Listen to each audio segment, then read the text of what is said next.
Hey hi friends, I am Sunit Sangai from रेनडिस investment और आज हम देखेंगे फ्री फ्लोट मार्केट कैपिटलाइजेशन। तो फ्री फ्लोट मार्केट कैपिटलाइजेशन जो है काफी इंटरेस्टिंग होता है। यहाँ पे बहुत अच्छे स्टॉक्स मिलते हैं जहाँ पे एक अच्छा सा वेल्थ क्रिएट किया जा सकता है। तो फ्री फ्लोट मार्केट कैपिटलाइजेशन होता क्या है, डिटेल लेवल पे समझेंगे। क्यों ये रिस्की माना जाता है, ट्रेडर्स का भी फेवरेट है और एक्चुअली इन्वेस्टर्स का भी फेवरेट ये होना चाहिए। तो इसी को हम डिटेल लेवल पे समझेंगे कि हम जैसे इन्वेस्टर्स के लिए इसमें क्या रखा है, डिटेल लेवल पे समझेंगे। स्क्रीनर के साथ अप्लाई भी करेंगे स्ट्रेटेजी को ताकि हमें अच्छे क्वालिटी के स्टॉक्स पे मिले।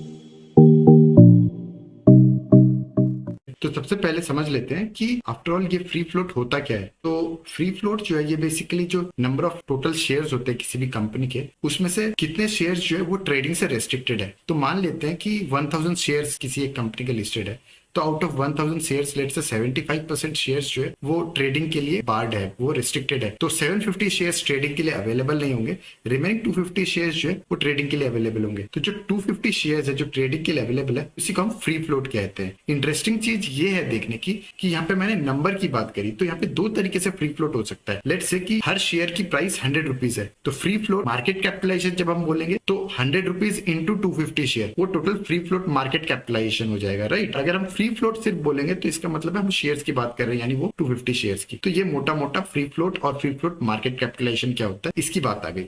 अब इसी के अंदर आप ध्यान दोगे तो यहाँ पे रेस्ट्रिक्टेड वर्ड है। तो ये जो रेस्ट्रिक्शन है ये बेसिकली जो सेट ऑफ इन्वेस्टर्स है, जो स्ट्रेटेजिक इन्वेस्टर्स कहा जाता है, जो बेसिकली लॉन्ग टर्म के लिए निवेश करते हैं और वो उस कंपनी को बहुत जल्दी से आसानी से छोड़ते नहीं है। वो लॉन्ग टर्म के लिए इसमें इन्वेस्टर रहते हैं, जो प्राइमरली हम प्रमोटर्स के नाम से जानते हैं। और कुछ पर्टिकुलर एफआईआई और डीआईआई भी होते हैं, मोस्टली एफआईआई भी होते हैं कुछ स्ट्रेटेजिक लेवल पे, जो पी फर्म्स के नाम से भी हम जानते हैं, वो भी स्ट्रेटेजिक इन्वेस्टर हो सकते हैं। तो ये जो स्ट्रेटेजिक इन्वेस्टर्स होते हैं वो शॉर्ट टर्म प्रॉफिट्स के लिए अपने शेयर्स को सेल नहीं करते। तो this is a very mandatory requirement of the whole free float capitalization के कंसेप्ट के अंदर, और इसको मैं आने वाले स्लाइड में भी कवर करूंगा। और अब आ जाते हैं अलग अलग सिनेरियो देख लेते हैं, फ्री फ्लोट मार्केट कैपिटलाइजेशन के हिसाब से क्या इंपैक्ट होता है, किस तरीके की चीजें रहती है।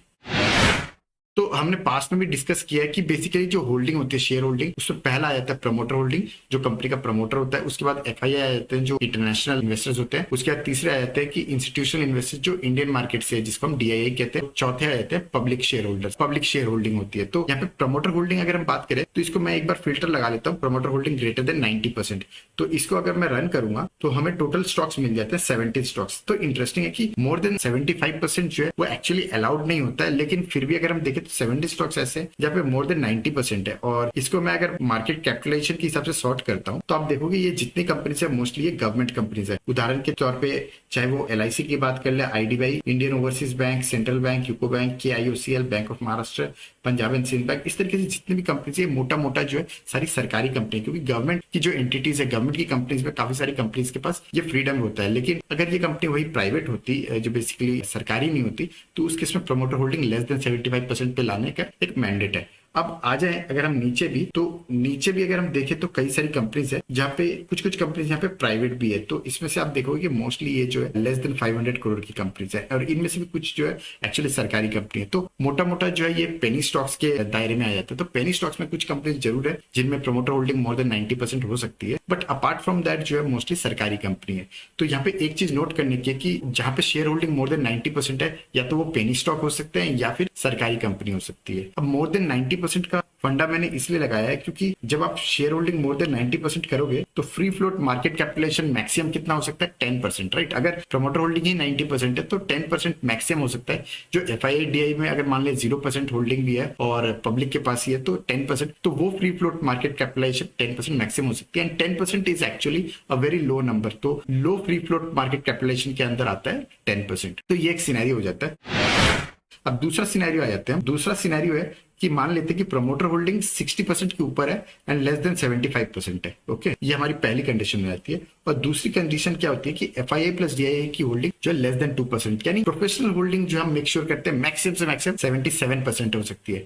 तो यहाँ पे हम एक इंटरेस्टिंग चीज देखेंगे कि इसको रन करके देखते हैं। तो 23% मिनिमम से मिनिमम जो है पब्लिक होल्डिंग है। यहाँ पे अगर मैं स्टॉक्स देखे तो मार्केट कैपिटलाइजेशन के हिसाब से मैं सॉर्ट कर देता हूँ यहाँ पे, तो आपको टोटल ऑलमोस्ट 1100 कंपनीज मिल जाएंगी।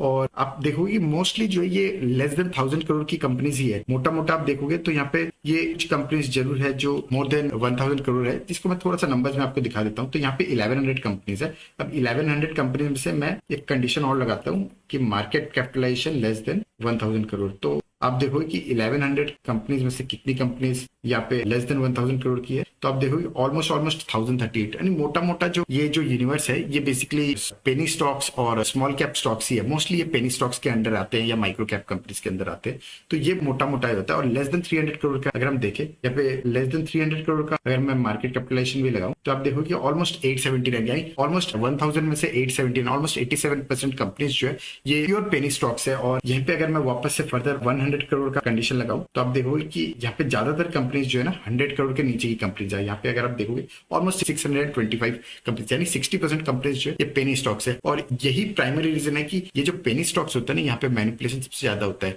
और इसका प्राइमरी रीजन कि 23% जो है ट्रेडिंग के लिए मैक्सिमम अवेलेबल है for public, right, minimum I would say, but मोटा मोटा 25% के आसपास जो है पब्लिक के पास हो सकता है। और आप देखो यहाँ पे FII प्लस DI की होल्डिंग ऑलमोस्ट नेग्लिजिबल है, तो प्रमोटर के अलावा मोस्टली पब्लिक के पास है, यानी समवेयर अराउंड 25-30% जो है पब्लिक के पास है। और ये क्योंकि लेस देन 100 करोड़ की कंपनी है, तो ट्रेडिंग के लिए कितना मैक्सिमम अवेलेबल है, ऑलमोस्ट 25-30 करोड़ जो है ये मैक्सिमम पब्लिकली ट्रेडेड है। तो आप देखो 25-30 करोड़ का जो sort of entire free float है, इसमें मैनिपुलेशन करना ऑपरेटर के लिए बहुत मुश्किल नहीं है, क्योंकि 25-30 करोड़ ऑपरेटर इजिली निकाल सकता है पेनी स्टॉक के अंदर, इसीलिए यहाँ पे पंप एंड डंप की स्कीम चलती है। तो जैसा मैंने यहाँ पे दिखाया कि लो फ्री फ्लोट मार्केट कैपिटलाइजेशन होने से क्या होता है, वो काफी रिस्की हो जाता है। प्रमोटर्स जो है कई बार जो इस तरह की पेनी स्टॉक्स है, वहां पे प्रमोटर खुद इन्वॉल्व होता है और खुद मैनिपुलेट करवाता है थ्रू ऑपरेटर्स। तो दिस इज वन ड्रॉबैक, जो स्पेशली जो लो फ्री फ्लोट मार्केट कैपिटलाइजेशन वाली कंपनी है, इसमें बहुत बड़ा रिस्क होता है। और यहाँ पे क्योंकि मेजर शेयर होल्डिंग किसके पास होती है, प्रमोटर के पास होती है, राइट। 75% के आसपास हमने देखा कि प्रमोटर के पास होती है, 60-75% की प्रमोटर होल्डिंग होती है।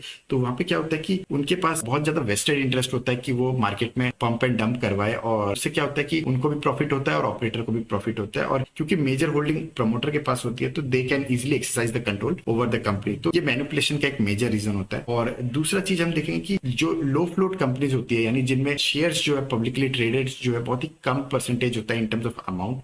माइंड यू, मैं फिर से कहता हूँ अमाउंट, नॉट इन नंबर्स, क्योंकि जो लेट्स से कि कोई एक कंपनी है जिसके 20% शेयर्स जो मार्केट में अवेलेबल है फॉर ट्रेडिंग, बट अगर उसका मार्केट कैपिटलाइजेशन 1 लाख करोड़ है, तो 20% का मतलब है 20,000 करोड़। तो 20,000 करोड़ जो है पब्लिकली ट्रेड के लिए अवेलेबल है। तो उस तरीके के हाई वॉल्यूम में एक ऑपरेटर जो है ट्रेडिंग में मैनिपुलेशन नहीं कर सकता। That is why low float shares में मोस्टली जो लो फ्लोट मार्केट कैपिटलाइजेशन होता है, यानी जो पेनी स्टॉक्स है, मान लो 100 करोड़, 200 करोड़, 300 करोड़ या लेस देन 1000 करोड़, वहां पे मैनिपुलेशन होना ईजी होता है। और वहां पे क्या होता है कि काफी पेस में कोई कंपनी राइज करती है, तो उसी पेस पे वो फॉल भी करती है। तो ये बहुत बड़ा रिस्क होता है। तो उदाहरण के तौर पे मैं आपको यहाँ पे दिखाऊं, अगर एक ये कंपनी है, ये अगर मैं कंपनी बताऊं, तो ये लेस देन 1000 करोड़ की कंपनी है। तो आप देखो कितना स्टीप राइज हुआ था और उसके बाद स्टीप फॉल भी हुआ, and this happened in less than 2 years। तो दिस इज वाई आई से, और आप वॉल्यूम भी देखोगे आपको दिखेगा किस तरीके की ये मैनिपुलेशन होती है। एंड दैट इज वाई जो लो फ्लोट मार्केट कैपिटलाइजेशन की कंपनीज है, वहां पे मैनिपुलेशन की बहुत हाई चांसेस होते हैं। अगला पॉइंट हम देखें, तो जैसा मैंने कहा कि फ्री फ्लोट मार्केट कैपिटलाइजेशन जब लार्ज होता है, large I mean not in terms of just percentage, but in terms of market capitalization, यानी 1 लाख करोड़ की अगर कंपनी है, तो वहां पे free float market capitalization given अगर वो 20% होगा, तो ऑलमोस्ट 20,000 करोड़। तो इस तरह की कंपनी जो है बहुत ज्यादा स्टेबल होती है। जो लार्ज कैप कंपनीज है या even mid cap companies relatively काफी स्टेबल होती है। वही स्मॉल कैप या पेनी स्टॉक्स या माइक्रो कैप में जो है बहुत ज्यादा वोलेटाइल होता है, क्योंकि वहां पे पब्लिक एक्सपोजर काफी कम होता है, यानी बेसिकली ट्रेडेड वॉल्यूम जो है काफी कम होता है। एक खास बात ये होती है कि लो फ्लोट वाली कंपनीज जो होती है, वहां पे बहुत ज्यादा न्यूज ड्रिवन होती है कंपनीज, क्योंकि मार्केट में shares, number of shares and number of free float market capitalisation जो काफी कम अवेलेबल होता है। तो कोई भी पॉजिटिव न्यूज आती है, तो तुरंत सब लोग उसके शेयर्स बाई करने की कोशिश करते हैं। और क्योंकि शेयर्स अपने आप में बहुत कम अवेलेबल होते हैं, तो वहां पे तुरंत शेयर जो है अपर सर्किट हिट करने लगते हैं या फिर कंटिन्यूसली राइज करने लगते हैं। और सिमिलरली जब नेगेटिव न्यूज आती है, तो वहां पे प्राइसेस फॉल भी बहुत जल्दी करते हैं। तो ये एक चीज है जो बेसिकली लो फ्लोट वाले कंपनीज में ये एक रिस्क या वोलेटिलिटी रहती है। और इसीलिए जैसे मैंने कहा कि जो भी इन्वेस्टर या ट्रेडर होता है, उसको काफी केयरफुल और नॉलेजेबल होना चाहिए, अदरवाइज जो है उसका कैपिटल इरोजन होने की बहुत हाई चांसेस होते हैं। तो जैसे मैंने कहा कि जो लो फ्लोट कंपनीज होती है, वहां पे सिंपल से अनाउंसमेंट भी होता है। लेट्स से कि FDA ने जो है कोई उनका ड्रग जो है अप्रूव कर दिया या रिजेक्ट कर दिया, तो उससे जो कंपनी है उसके अंदर तुरंत जो है प्राइस जो है बहुत जल्दी भागती है। इन terms of both positive news होने पे ऊपर भागती है और नेगेटिव न्यूज पे नेगेटिव। तो ये जो न्यूज होती है ना, वो काफी कैटलिस्ट की तरह काम करती है। न्यूज जो कैटलिस्ट की तरह काम करती है, चीज को बहुत एक्सेलरेट कर देती है, चाहे वो प्राइस को ऊपर ले जाने में हो या प्राइस को नीचे ले जाने में। तो ये क्वेश्चन आता है कि लो फ्लोट वाली कंपनीज में अगर इस तरीके की रिस्क है, तो क्या हमें निवेश करना चाहिए कि नहीं। तो यहाँ पे इस तरीके की कंपनीज में स्पेशली ट्रेडर्स जो बहुत ज्यादा इंटरेस्ट लेते हैं, क्योंकि जो सीजन ट्रेडर्स होते हैं वो इस तरीके की कंपनीज में जानते हैं कि वोलेटिलिटी होती है, और ट्रेडर्स को यूजुअली वोलेटिलिटी वाली चीजें जो है वो अच्छा रिटर्न्स बना के देती है, स्पेशली जो सीजन ट्रेडर्स होते हैं। तो यहाँ पे सप्लाई और डिमांड का काफी कंस्टेंट होता है और ये ट्रेडर्स को बहुत अच्छी तरीके से पता होता है और इसलिए जो है बहुत ही फास्ट मूवमेंट होते हैं जिसको वो कैप्चर करते हैं। तो ट्रेडर्स की अपनी स्ट्रेटेजी होती है जहाँ पे वो इस तरह की कंपनीज में किस तरीके से अपनी स्ट्रेटेजी को बनाना है। वो न्यूज को बहुत ज्यादा क्लोजली फॉलो करते हैं क्योंकि उनको पता है कि न्यूज है और वॉल्यूम है, these are the two indicators जिससे वो एटलीस्ट को आइडेंटिफाई करके सही टाइम पे एंट्री और एग्जिट ले पाते हैं। बट हम ट्रेडर्स नहीं है, राइट? तो हम इन्वेस्टिंग के हिसाब से इसे यूज करेंगे। तो स्क्रीन पे चलते हैं, वहां पे देखते हैं किस तरीके से हम इसको अपनी स्ट्रेटेजी के अंदर डिफाइन कर सकते हैं। तो यहाँ पे मैं एक नई स्क्रीन खोल लेता हूँ और यहाँ पे हम कुछ कंडीशंस लगाएंगे एंड वन बाय वन मैं कंडीशन को जस्टिफाई भी करूंगा। तो यहाँ पे सबसे पहले हम प्रमोटर होल्डिंग ले लेंगे। तो promoter holding should be greater than 60% ताकि प्रमोटर का स्किन इन द गेम जो है बराबर सा रहे। इससे हमें अच्छी क्वालिटी के स्टॉक्स मिलते हैं, नॉट नेसेसरली बट हम फर्दर इसको फिल्टर भी करेंगे। And it should be less than 75 ताकि हमें पेनी स्टॉक्स या सरकारी कंपनी ना मिले। That is the first criteria. और इससे क्या होता है कि प्रमोटर की स्किन इन द गेम भी इनफ है। 60% के ऊपर प्रमोटर की होल्डिंग शोज की उसकी स्किन इन द गेम बहुत अच्छी है। सेकंड थिंग, क्योंकि हम लो फ्लोट मार्केट कैपिटलाइजेशन की बात कर रहे हैं या लो फ्लोट स्टॉक्स की आइडेंटिफाई करने की बात कर रहे हैं, तो हम पब्लिक होल्डिंग जो है लेस देन 5% के आइडेंटिफाई करेंगे। तो यूजुअली FII DII जो है वो काफी प्रोफेशनल होते हैं और अगर उस तरीके के प्रोफेशनल जो इन्वेस्टर्स होते हैं उन्होंने एक अच्छी खासी होल्डिंग ले रखी है और पब्लिक के पास मात्र लेस देन 5% है, तो वो दिखाती है कि कंपनी जो है स्ट्रॉन्ग हैंड्स में है और उसमें कुछ ना कुछ खास बात है जिस वजह से इतनी ज्यादा जो होल्डिंग है वो प्रमोटर्स या फिर FII या DII के पास है। अच्छी क्वालिटी की चीजें ना पब्लिक के पास एक्चुअली रहती नहीं है और अगर रहती भी है तो उसको लगातार क्वार्टर ऑन क्वार्टर जो है FII DII एब्जॉर्व करते हैं। तो ये मैं आपको कई सारे स्टॉक्स में भी यहाँ पे जब फिल्टर होके आएंगे तो वहां पे दिखाऊंगा। तो इसको हम कंडीशन लगा लेते हैं। तीसरा हम कंडीशन लगा लेते हैं कि मान लेते हैं कि FII DII जब बाई करते हैं तो वो काफी कुछ पॉजिटिव उनको लगता है, पर्टिकुलरली जो कंपनी उसमें ऑपरेट कर रही है उसके सेक्टर में बहुत अच्छा टेलविंड्स होगी जिसकी वजह से वो स्टॉक को बाई करते हैं। ऐसा भी हो सकता है। बट फर्दर जो स्टोरी पैन आउट होती है तो सेक्टर में कुछ इशू आ जाते हैं या कंपनी में मैनेजमेंट में या कोई भी इशू आ सकता है कंपनी में, राइट? बट क्योंकि उन्होंने एक अच्छा खासा चंक ले रखा होता है इन टर्म्स ऑफ शेयर होल्डिंग, तो उनके लिए इतना ईजी होता नहीं है मार्केट से एग्जिट करना, उस पर्टिकुलर स्टॉक से एग्जिट करना इतना ईजी नहीं होता उनके लिए। तो इसलिए जो है हम उनकी गलती उनसे at certain stage even if they know कि उनसे गलती हुई है तो वो धीरे धीरे अपना माल जो है मार्केट में ऑफलोड करते हैं। तो वहां पे हम इस चीज से अवॉइड करेंगे कि अगर FII DII से मिस्टेक हुई है तो हम वैसे स्टॉक्स को एटलीस्ट हम ना फंसे उसमें, राइट? तो हम उसके लिए दो कंडीशन लगाएंगे। Sales growth in 3 years in terms of growth should be greater than 10% and profit in last 3 years in terms of CAGR should be greater than 10%। तो ये दोनों कंडीशन क्या डिनोट करती है कि कंपनी में लगातार ग्रोथ है इन टर्म्स ऑफ रेवेन्यू और कंपनी प्रॉफिट को भी लगातार अपने ग्रो कर पा रही है। That is very positive and that is very important. तो ये दोनों कंडीशन को जैसे हम लगाते हैं तो हमारे पास टोटल नंबर ऑफ स्टॉक्स कितने आ जाते हैं? मात्र 5। तो ये थोड़ी इंटरेस्टिंग चीज होती है। लेकिन इसमें जाने के पहले मैं आपको एक चीज दिखाऊं यहाँ पे कि मान लेते हैं कि हमने सेल्स एंड प्रॉफिट दोनों को ये कंडीशन को नहीं लगाया होता। अगर हम ये कंडीशन ना लगाए तो आप देखोगे कितने कंपनीज आती है हमारे पास आती है 13 कंपनीज। और ये 13 कंपनीज में मैं अगर आपको सेल्स में दिखाऊं तो हमें कई सारी कंपनीज जो है नेगेटिव सेल्स ग्रोथ के साथ भी दिखेगी। जैसे कि ये जो कंपनीज है इनकी बहुत अच्छी ग्रोथ नहीं है इन टर्म्स ऑफ सेल्स। और वहीं मैं अगर प्रॉफिट की भी बात करूं तो प्रॉफिट पे भी मैं सॉर्ट कर लेता हूँ यहाँ पे। यहाँ पे प्रॉफिट में भी अगर देखोगे तो ये जो 3 कंपनीज है इनकी बहुत अच्छी प्रॉफिट ग्रोथ नहीं है। तो दीज आर थिंग्स जो हमें अवॉइड करना चाहिए। अगेन अदानी एंटरप्राइज का अगर हम देखें तो ROC and ROE is very low. तो इस तरीके की कंपनीज हम एक्चुअली स्किप करें, इसके लिए हमने इस तरीके के फिल्टर लगाए हैं जहाँ पे सेल्स एंड प्रॉफिट के जो कंडीशन हमने लगाई है वो हमारे लिए हेल्पफुल होती है। जैसे हमने ये कंडीशन लगाई तो यहाँ पे हमें 5 स्टॉक्स मिल जाते हैं। ये 5 स्टॉक्स कौन से? Sheela Foam, Muthoot Finance, Adani Total Gas, Adani Transmission and Indus Towers. तो ये 5 कंपनीज है। इस पे हम इंडिविजुअली जाएंगे बट उसके पहले 2 इंटरेस्टिंग ऑब्जर्वेशन है। आप देखिए out of this 5 company 2 companies are actually Adani stocks. This is very interesting कि इस तरीके के लो फ्लोट कंसेप्ट में जो है हमने जब लगाया तो यहाँ पे अदानी के 2 स्टॉक्स मिले। और इसमें एक और इंटरेस्टिंग चीज आप देखोगे तो यूजुअली मैं मोर देन 5000 करोड़ का मार्केट कैप की कंपनीज आइडेंटिफाई करता हूँ क्योंकि वहाँ पे निफ्टी 500 के अंदर के स्टॉक्स मिलते हैं। यहाँ पे मैंने कोई भी मार्केट कैपिटलाइजेशन का कंसेप्ट ही नहीं लगाया एंड दैट शोज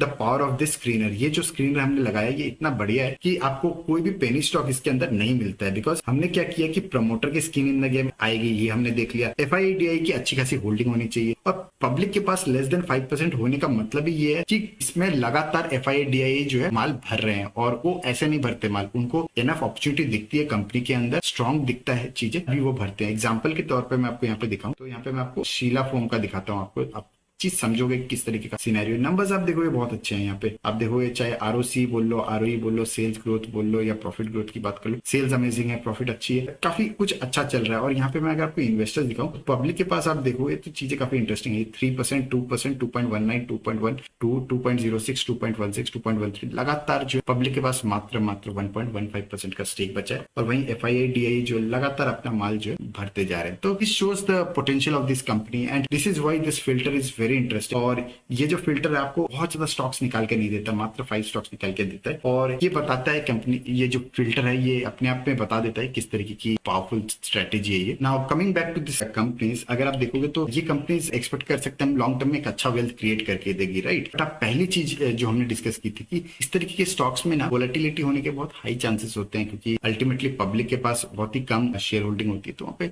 मार्केट में मूवमेंट स्टॉक के अंदर बहुत ज्यादा होती है। तो of course these are good companies in terms of numbers. यहाँ पे एग्जांपल के तौर पे मैं अगर आपको दिखाऊं तो किस तरीके का वेल्थ बनता है, तो शीला फोम का मैं आपको दिखाऊं तो लास्ट 5 ईयर्स में एक अच्छा खासा वेल्थ बना के दिया है। लॉन्ग टर्म में आपको एक अच्छा वेल्थ क्रिएट करके देती है इस तरह की कंपनी। मुथूट फाइनेंस पे जाए, again this is a very good company, और इसके चार्ट पे भी अगर हम देखें तो एक अच्छा खासा वेल्थ क्रिएट करके दिया है लास्ट 5 ईयर्स में, अगर हम देखें या इवन लास्ट 10 ईयर्स में। तो इस तरीके से जितनी भी कंपनीज है यहाँ पे, चाहे वो मुथूट फाइनेंस है, अदानी टोटल गैस है, अदानी ट्रांसमिशन है, they give very good returns. But हमको यहाँ पे टेक्निकल्स भी देखना है, और टेक्निकल्स देखने का एक सिंपल सा रीजन है, मैं आपको इंडस टावर दिखाता हूँ। तो भले ही कंपनीज का नंबर्स कितने भी अच्छे हो, बट टेक्निकल चार्ट यहाँ पे हमें हेल्प करता है सही टाइम पे एंट्री और एग्जिट की। यहाँ पे मैं आपको इंडस टावर के चार्ट से यहाँ पे दिखाता हूँ। तो इंडस टावर्स के चार्ट पे अगर हम जाए तो इसमें एक्सपेक्टेशन है लॉन्ग टर्म में वेल्थ बनना चाहिए, right. But particularly Indus tower ने बहुत अच्छा वेल्थ बना के नहीं दिया। Out of this 5 companies Indus tower is one company जो हमें अच्छा वेल्थ नहीं बना के दी। आप देखो कि ये शेयर जो है 2017 में 372 के प्राइस पे ट्रेड कर रहा था, और करेंटली मैं बात करूं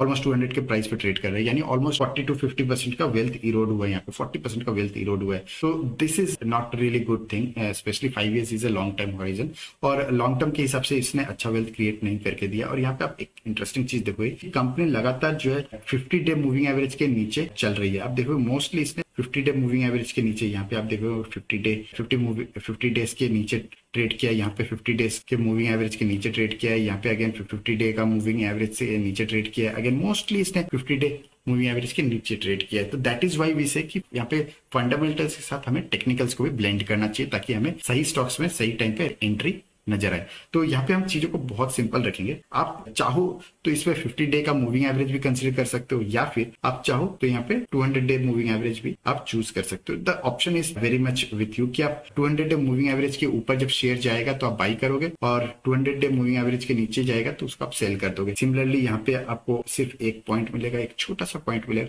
जहाँ पे आप एंट्री करके होल्ड करोगे। ये जो पॉइंट इसी में आप होल्ड करोगे, रिमेनिंग टाइम आप एक्चुअली इसको होल्ड नहीं करोगे। Again this is one phase जहाँ पे आप इसको होल्ड करोगे, और this is again one stage जहाँ पे आप होल्ड करोगे। तो इस तरीके से जो आप बहुत ज्यादा जो अंडर परफॉर्मेंस वाले स्टेज है, इसको आप उस टाइम पे आप होल्ड नहीं करोगे, तो आपके वेल्थ इरोड होने के चांसेस बहुत कम जाएंगे। Again this is one stage जहाँ पे आपको होल्ड नहीं करना चाहिए। तो इसके लिए आपको टेक्निकल की मदद लेनी है, और टेक्निकल में हमें बहुत ज्यादा कॉम्प्लेक्स नहीं जाना है। हम या तो 200 डे मूविंग एवरेज को कंसिडर करेंगे, या फिर 50 डे मूविंग एवरेज को कंसिडर करेंगे। Only these are the 2 parameters जिसको हम कंसिडर करेंगे। और यहाँ पे आप थोड़ा सा एवरी वीक अगर आप हैंडल कर सकते हो, तब आपको 50 डे मूविंग एवरेज को देखना चाहिए, क्योंकि आपको एवरी वीक रिबैलेंसिंग का देखना पड़ेगा या मॉनिटर करना पड़ेगा। और at least not in every week, तो एटलीस्ट 2 वीक्स में आपको मॉनिटर करना पड़ेगा। 50 day moving average is basically 50 days का moving average is just 10 weeks का एवरेज आप ले रहे हो। तो और 200 डे मूविंग एवरेज आप थोड़ा सा लंबा देख सकते हो, एटलीस्ट एवरी क्वार्टर आप इसको मॉनिटर करते रहो, या एवरी 2 मंथ्स में आप मॉनिटर करोगे, तो उस केस में आप 200 डे मूविंग एवरेज को कंसिडर कर सकते हो। तो जैसा हमने देखा कि this is a very interesting strategy. यहाँ पे आपको 4 या 5 स्टॉक्स ही मिलते हैं। करेंटली हमें एक्चुअली 4 स्टॉक्स मिले, 5वां मिला था इंडस टावर, बट टेक्निकल्स ने उसे रिजेक्ट कर दिया। और टेक्निकल्स का हमें इसमें सहारा लेना चाहिए, क्योंकि हमें सही एंट्री और एग्जिट पॉइंट्स टेक्निकल के सारे सही मिलती है। तो